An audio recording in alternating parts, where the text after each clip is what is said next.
During most days, kids aren't allowed to wear hats to school. But tomorrow was not most days. Tomorrow was Wear Your Hat to School Day.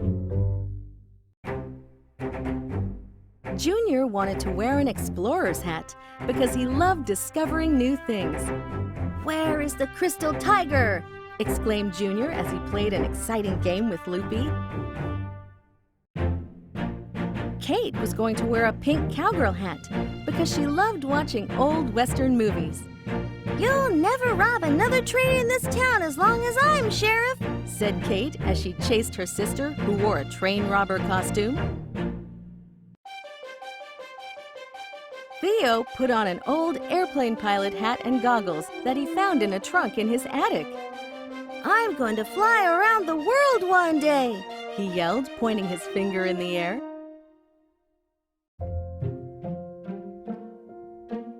Mimi wanted to wear a hat like everyone else, but there was one problem.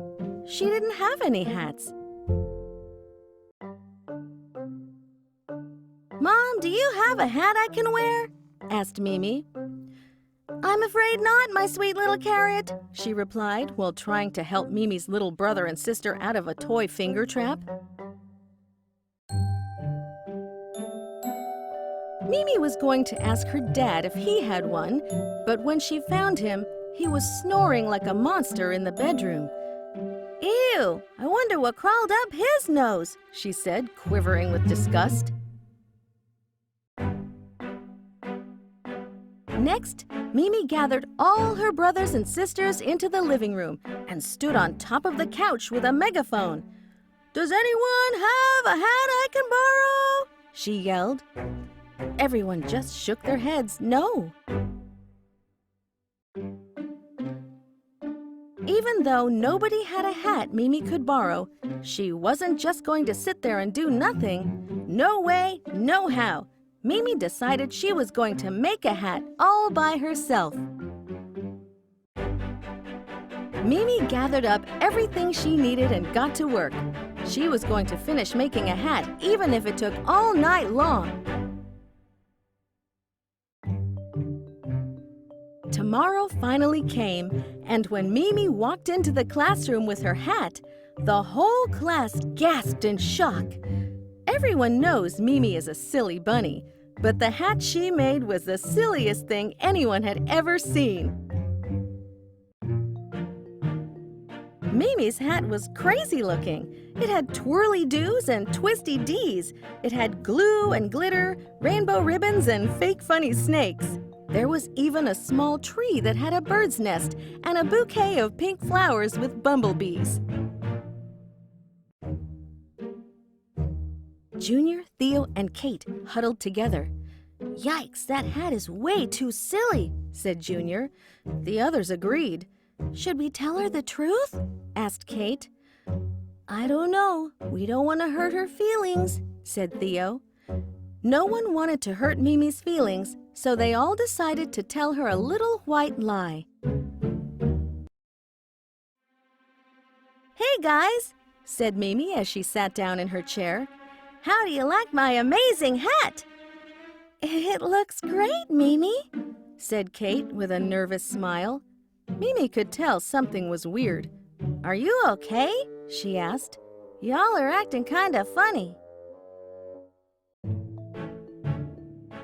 As the school day went on, Mimi's friends had a harder and harder time keeping anyone from telling Mimi the truth about her hat and possibly hurting her feelings.